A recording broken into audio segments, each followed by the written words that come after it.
Our communities are facing an unprecedented challenge. We're battling an enemy that is aggressive, invisible, and impacting the foundations of our economy, our society, and our faith. But amidst the worry, take refuge in knowing that we'll emerge from this trial bruised but not beaten, different but not defeated, wounded but also wiser.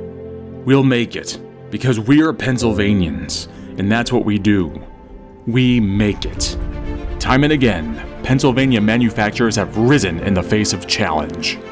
During the First World War, Pennsylvania firms produced more than half of the steel used by the Allies to defeat their aggressors, enough firepower to arm 2/3 of the American infantry and all of the nation's bituminous and anthracite coal. When the world faced conflict again, Pennsylvania answered the call. As companies transitioned to manufacturing parachutes, munitions, helmets, Navy ships, and Army vehicles, driving our forces to victory. Pennsylvania helped our nation win the space race by crafting the landing gear that first touched down on the moon, and the Apollo 11 command module that brought our astronauts home safely. Today, Pennsylvania companies continue to lead the fight against COVID-19.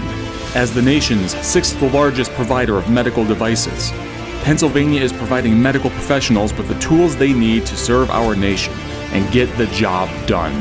Right now, the threats to our community are real, but know this.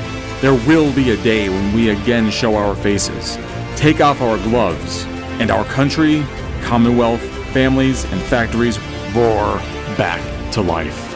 There may be danger in the air, but there's victory in our blood and determination in our DNA. We will persevere. We will make it, because we're Pennsylvanians. That's what we do. We make it.